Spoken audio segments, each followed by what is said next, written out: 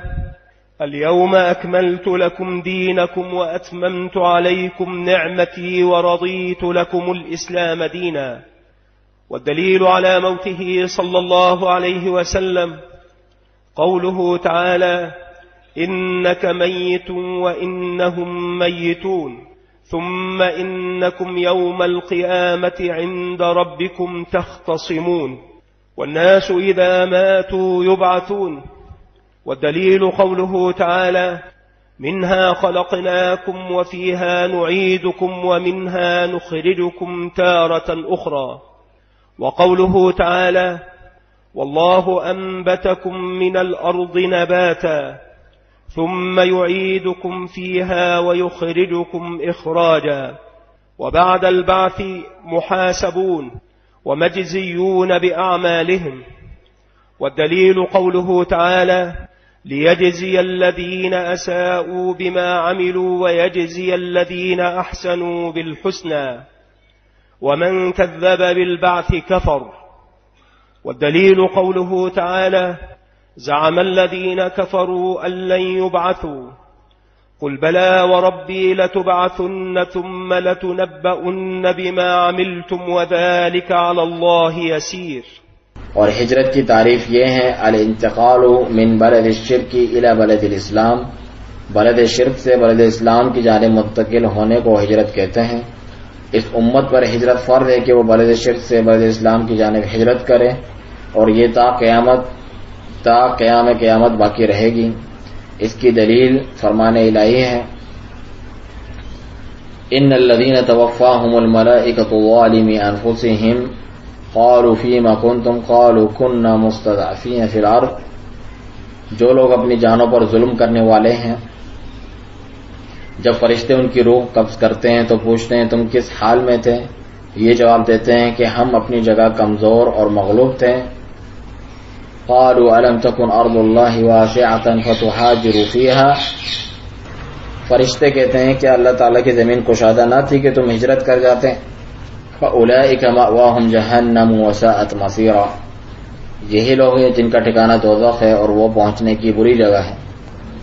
إلا المستضعفين من الرجال والنساء والولدان لا يستطيعون حيلة ولا يهتدون سبيلا فأولئك عسى الله أن يعفو عنهم وكان الله عفوا غفورا. سورہ نساء آیت 97-99. فرمایا کہ مگر جو مرد، عورتیں اور بچے بے بس ہیں، جنہیں نہ تو کسی چارہ کار کی طاقت ہے اور نہ کسی راستے کا علم ہے، قریب ہے کہ اللہ تعالیٰ ان سے درگزر کرے، اور اللہ تعالیٰ درگزر کرنے والا اور معاف کرنے والا ہے. اور فرمان الہی ہے سورہ عنکبوت آیت 56 میں: یا عبادی الذین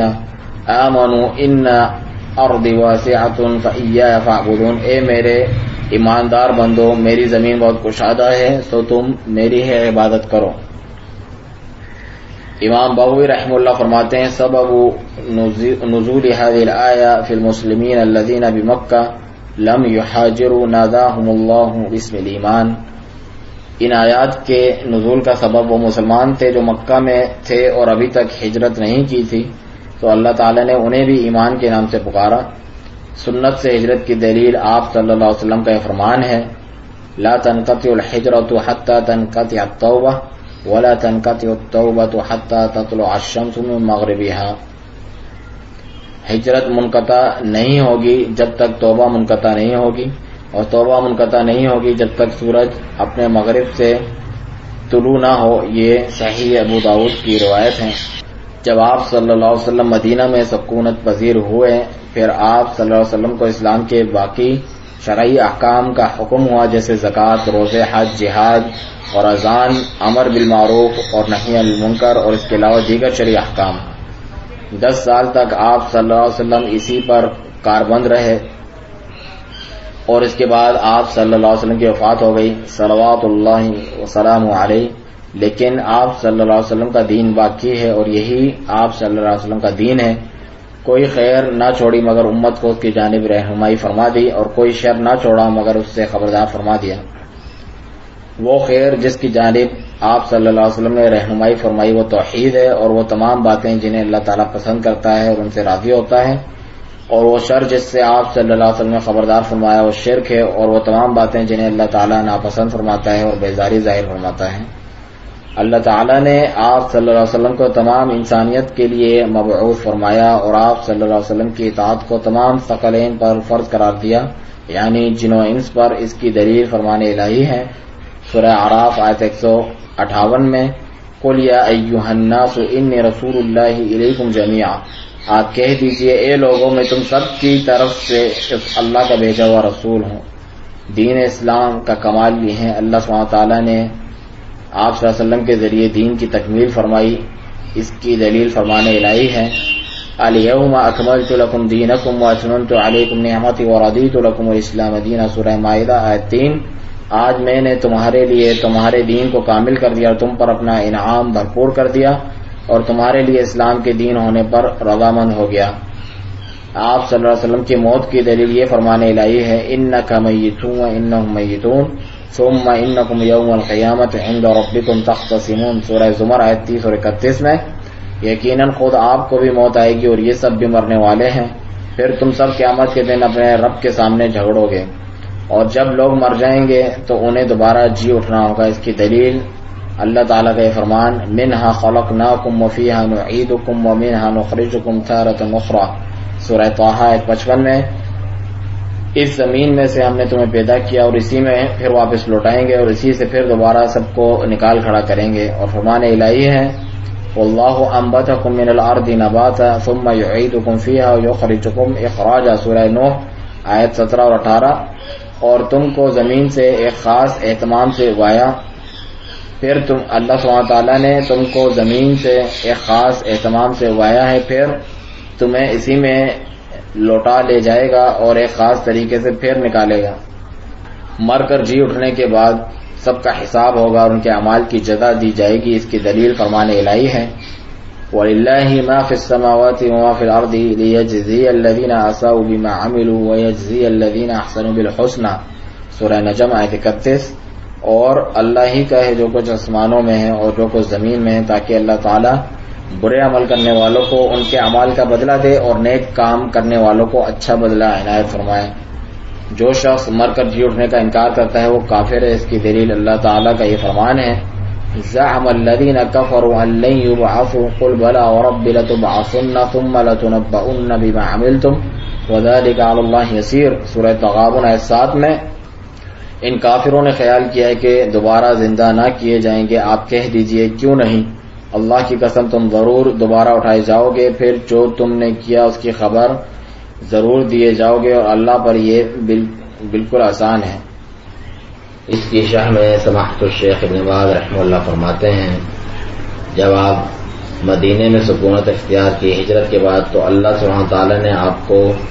باقی شریعت اسلام کا بھی حکم دیا، جیسا کہ زکوٰۃ اور رمضان کے روزے اور بیت اللہ کا حج اور جہاد،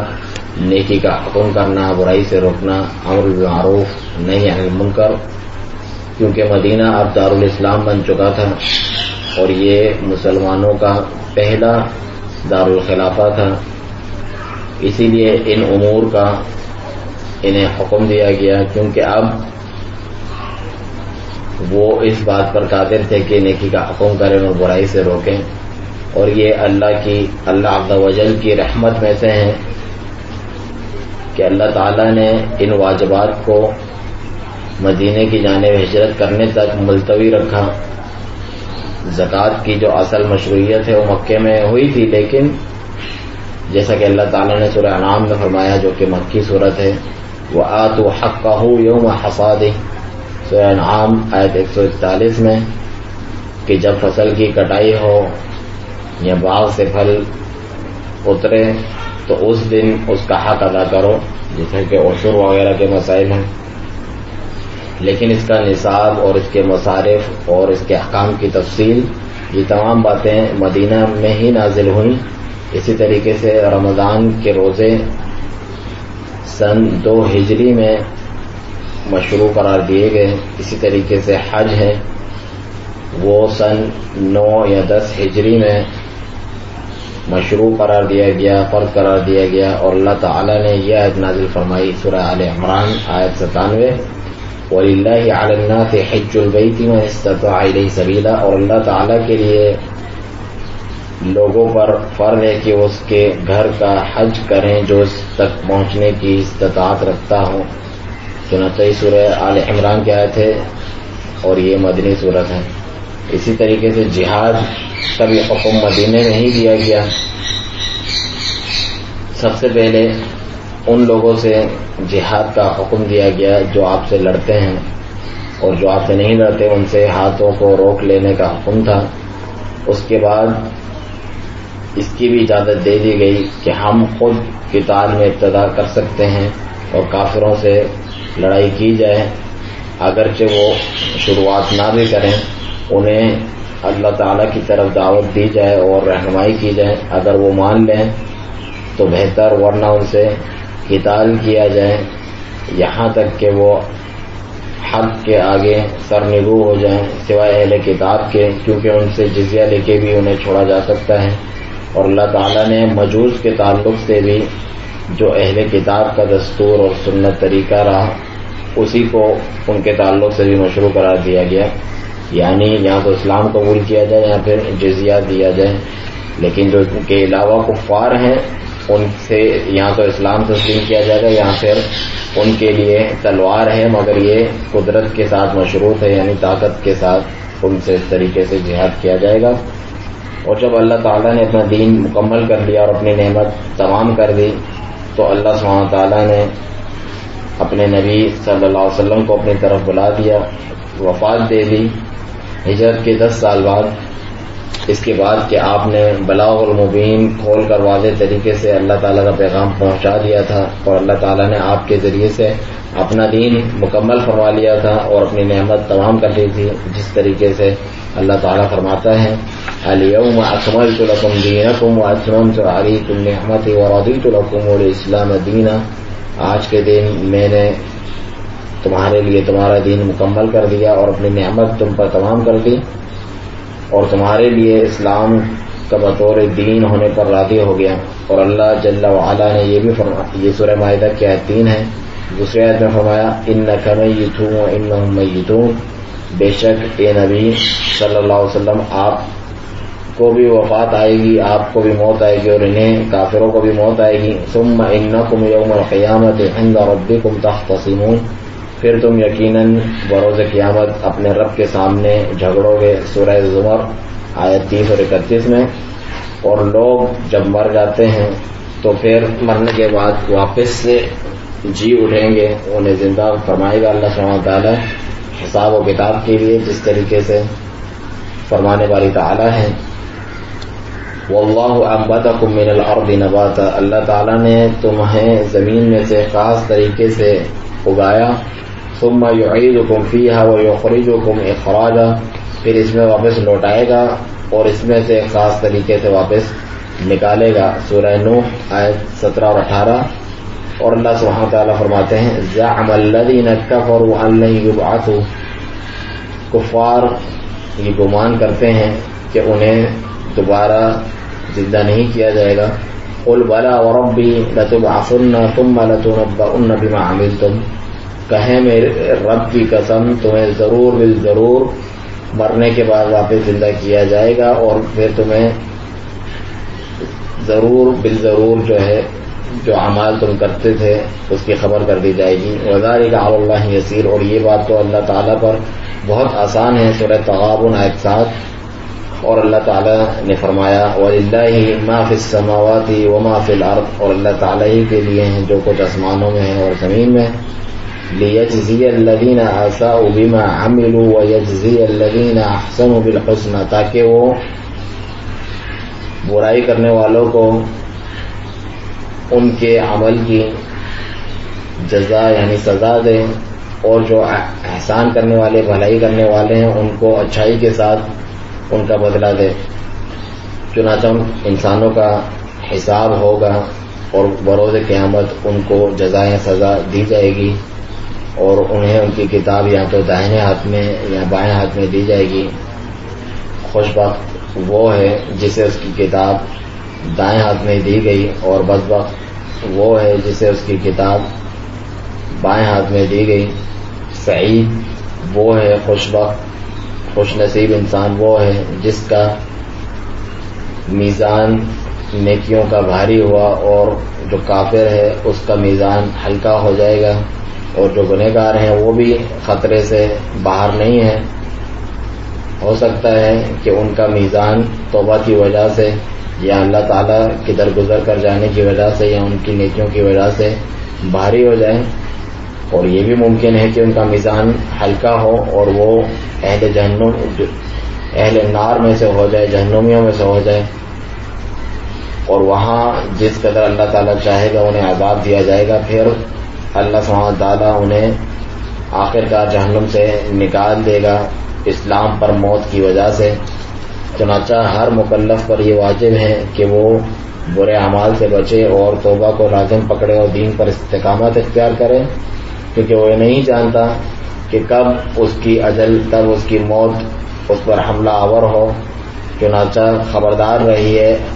بھرپور طریقے سے، اور ایک مسلم چوکنا رہے اور پرعزم ہو، اور اپنے نفس سے جہاد کرے تاکہ اس کو حق پر مستقیم رکھے، ثابت قدم رکھے، اور ایسی توبہ کرو جو سچی توبہ ہو تمام گناہوں سے، تاکہ جب آپ پر موت طاری ہو تو وہ بہترین عمل پر گامزن ہو اور استقامت پر قائم ہو، اور بالآخر وہ سعادت مندی کے پر فائز ہو جائے اور قیامت کے دن نجات پا جائے۔